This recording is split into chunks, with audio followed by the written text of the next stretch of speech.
What's up, guys? Your boys, 20K13. Gonna talk about 8 ups and 8 downs from WWE Battleground 2015. And this comes from WhatCulture.com.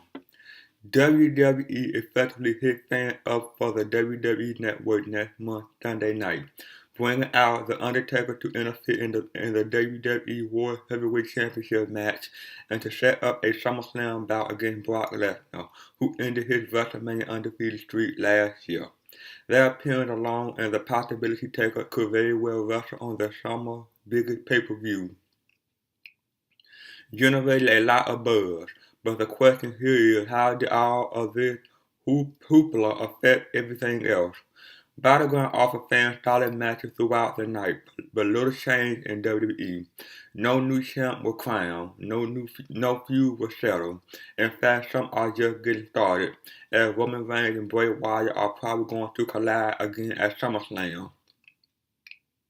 With the trio of divas are bound to have a bigger match next month.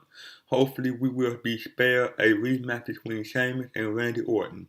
Call Battleground an offensive show that provided good in-ring performances, but left you feeling about the same as when the evening started, save for Undertaker Resurrection. With SummerSlam 5 weeks away, this pay-per-view did more to set it up than to squash beef. So, with that said, what did the zombie set up and what got Tombstone to hell? Let's find out. Down. Number 8. Hey, let's have a match.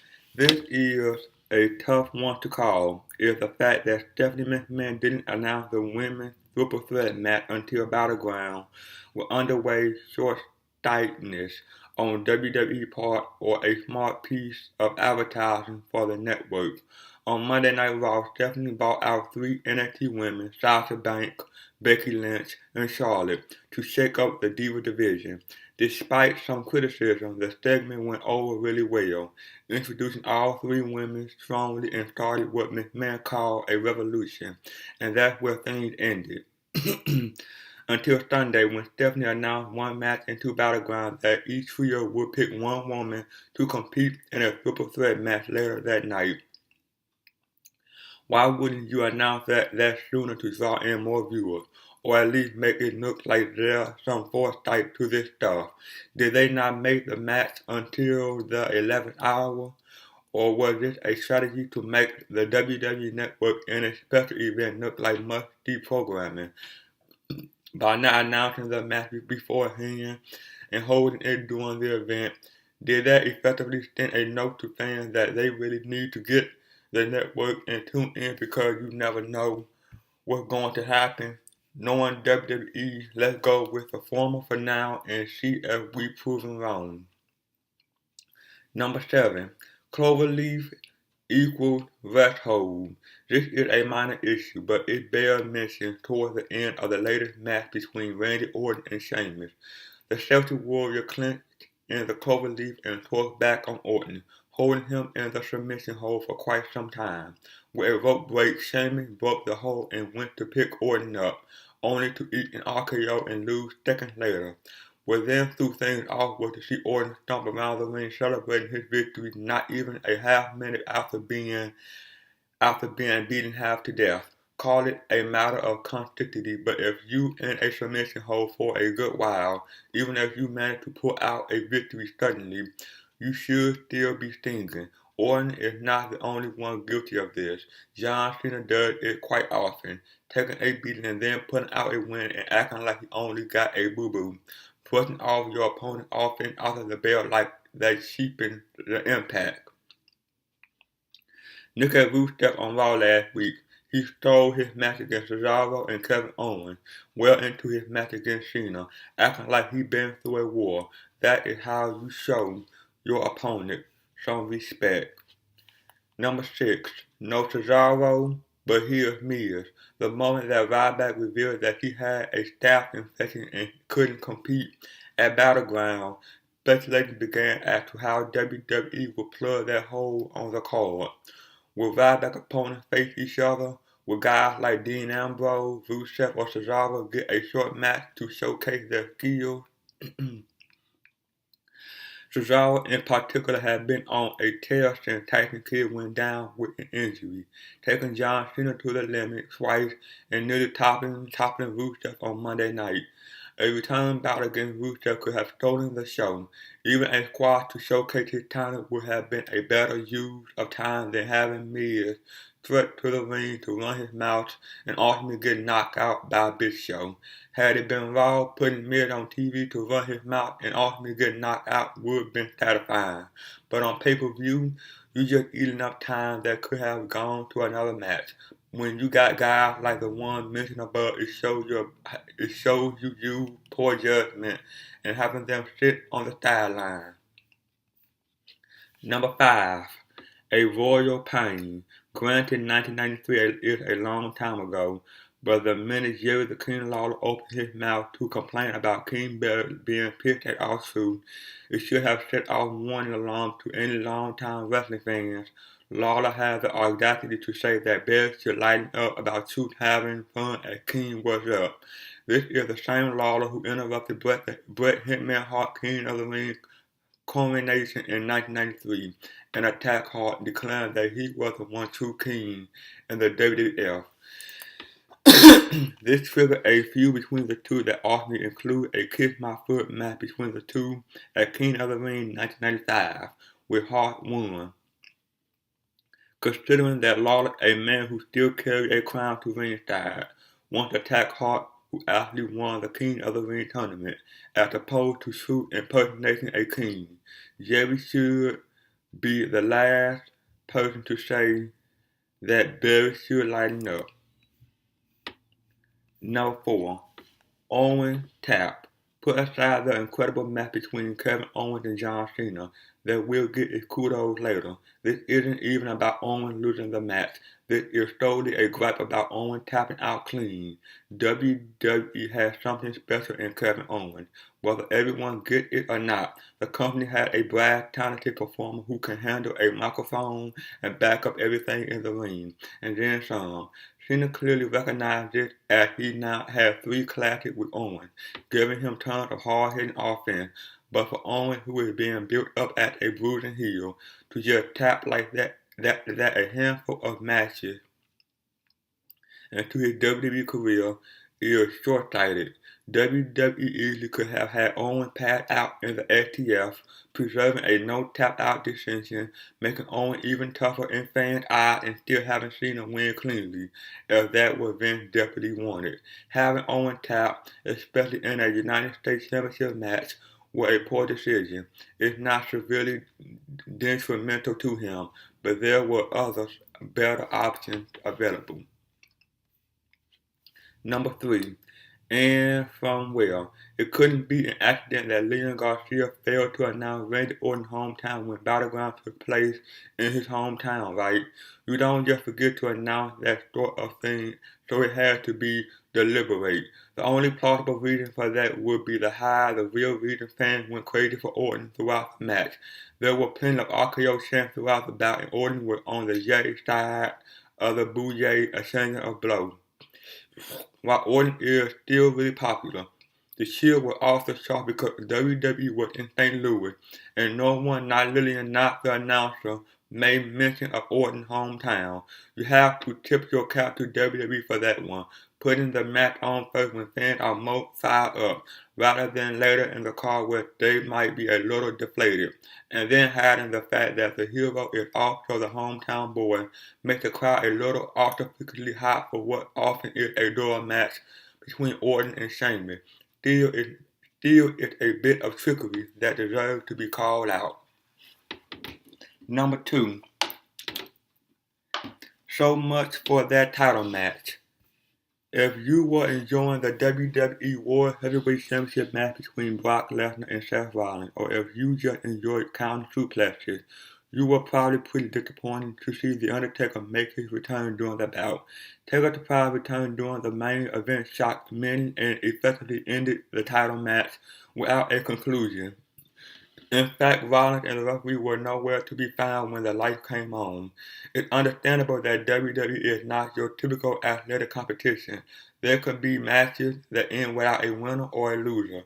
and that's supposedly fine. But when a pay-per-view main event title match ends like that, it feels like a huge cop-out. Even when the reason for it is the shocking return of The Undertaker.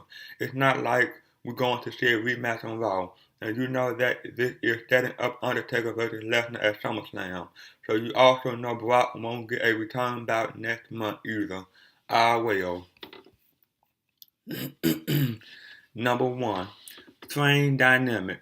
Undertaker clearly returned at a time that is most decidedly not WrestleMania season to exact revenge on Brock Lesnar, who defeated him at WrestleMania 30 last year, ended his Mania undefeated streak at 21-0. Since then, Taker has only wrestled once, defeating Bray Wyatt after Wyatt spent weeks calling him out. When Taker and Brock faced, though, Lesnar was the aggressive heel, challenging the Phenom to try to take away his most prized possession, his WrestleMania undefeated streak.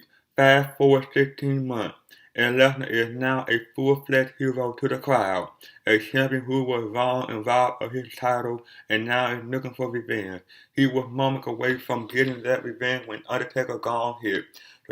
So how are they proceeding with this? Let's face facts. Lesnar beat Undertaker clean in the center of the ring at WrestleMania 30.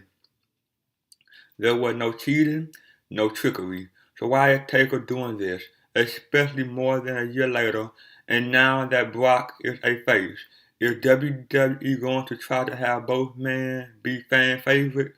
It's worth noting that Taker kicked Lesnar low to take advantage, so he could be playing the villain here. Nook overthinking this and not enjoying the moment is not a becoming characteristic.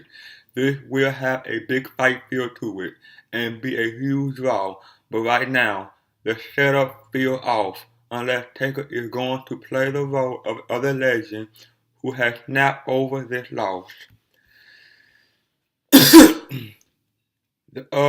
Number 8. Solid wrestling up and down the card. Battleground report card is going to look spotty in places with some questionable decisions and bland matchups. But the wrestler delivers solid performances at nearly every turn, starting with Randy Orton versus Sheamus, though Brock Lesnar versus Seth Rollins. The matches feature good to great wrestling, keeping things flowing, even with Orton and Sheamus, who have trouble connecting with fans during most of their matches, put together a nice bout. Kevin Owens and John Cena had another classic, while the match for the WWE Tag Team Championship provided some great moments. Bray Wyatt vs. Roman Reigns also told a nice story in the ring, with Wyatt countering some of Roman's trademark moves but still needed help. There's no denying that the talent is there on the roster. The wrestler just needs some help with how things are booked and written to help get fans invested in the product so they will start tuning in regularly. Good wrestling alone won't dig WWE out of its hole, but it certainly makes for a better pay-per-view than an overbooked mess. Number 7. Hail to the King, baby. Despite the feud between R-Truth and King Barrett being one of the worst parts of Raw in recent months, the Battleground kickoff match between the two gets the faintest of thumbs up here for two very important reasons. Number 1, it was actually a pretty decent match, and number 2, it has to be the end of the feud, right? The battle over the crown might be a silly storyline, but as Michael Cole noted, the King of the Ring crown has changed hands. Head twice, from Haku to Hacksaw Jim Duggan, and then from Duggan to Randy Savage. Things could have been handled better by at least Barrett and Truth have some chemistry in the ring, which is apparent even in a short encounter. Of course, the rose color glasses could be a side effect of knowing that Barrett won, and that should force Truth to put the plunger away and move on. Number 6. Family reunion. The old expression better late than never certainly can apply to Luke Harper, joining with Bray Wyatt in a mini reunion Sunday night. Harper appeared incognito towards the end of a very physical match between Bray and Roman Reigns and delivered what would be the difference maker, a potion and a super kick. There are many fans who believe that the Wyatt family never should have been broken up, that Harper and Eric Rowan provided Wyatt with a cult follower and backup he needed to be even more menacing, while Luke and Eric needed Bray to be their mouthpiece to provide direction. Since they separated, Harper and Rowan have been lost in the wilderness, flailing around WWE aimlessly, save for a very brief Intercontinental Championship run for Harper. When Harper and Rowan started teaming again a couple months ago, it looked like the Wyatt family might reunite, but it never came to pass. Then Rowan landed on the shelf and Harper disappeared. While it might be very late for a reunion of Harper and Wyatt, pairing them up is much better than letting Luke languish. Number 5. Setting up for a meltdown. Conventional wisdom says that New Day should regain their WWE Tag Team Championship at Battleground. The trio had overcome others trying to become one of the hottest acts in WWE as phony heels. Their message of positivity is also a lesson in hypocrisy, and their New Day rock truck chant can get any crowd to respond. So when they lost the tag title at Money in the Bank at the height of their popularity, it felt like at worst this was a 1-month detour. But New Day promo before Sunday's match set the table nicely, as the three repeatedly pointed out how they managed to stay positive despite losing. Xavier Woods managing pleading that they deserved to win, and that they would win looked like a crazy man trying to hold it together. When you recall the time recently when Xavier nearly told a crowd in character that they suck, it seems like the group is on the verge of a massive breakdown where they could share their false positivity and just be full-fledged villains. Either way, this loss looks to do more to damage their physique than to hinder their push at an act. Number 4. Opening shot for Women's Revolution. The first match in the new era for the Divas division was a good first step, though it didn't rise to the height of some of the NXT Women's Championship battle fans have seen during the past year. Charlotte, Sasha Banks, and Brie Bella battled in a triple threat match that succeeded where other Divas matches have failed. It focused on a cohesive match rather than going for a couple big spots like the Tower of Doom, suplex, electric chair combo, and look of actual wrestling. The match wasn't on par with some of Charlotte and Sasha's past battles, but it's hard to put the blame on Brie. She hung in there, although fans gave her a hard time, booing everything she did. While things didn't click as well as they could have, the women kick off this new era with a better pay-per-view match than what's been seen in some time. Hopefully it's a foundation to build on. Number 3. The Dead Man comments. Before you ask, SummerSlam will be the first non-WrestleMania pay-per-view that Undertaker had wrestled at Sin Bragging Rights 2010, nearly 5 years ago. The fact that Taker is back when it isn't WrestleMania season is both cool and troubling. Business must really be down if he's here now. Still, Undertaker is a legendary figure who come in, wrestling rarely and generated a huge buzz all the while. Could that duplicate itself this summer? We shall see. It is sad that WWE has to resort to tactics like this, but seeing The Undertaker back in the ring about 7 months ahead of his normal schedule was a legit shock. One that certainly got fans buzzing, and he looked pretty good, which is a good sign. Taker return provided WWE with a must-see can't-miss moment on the network. Something the company needed almost as bad as improved Raw ratings. We shall see in the coming weeks what happened with Undertaker, but it's hard to wholly rate his return as a bad thing. Number 2. Unlucky number. Maybe it was accidental, but Brock Lesnar landed 13 suplexes, mostly German, on Seth Rollins before hitting an F5 and going for the pin. That pinfall never got past one. When Undertaker gone sounded and the Dead Man returned to the ring for the first time since WrestleMania, Rollins escaped with his WWE World Heavyweight Championship, but only because Taker let him.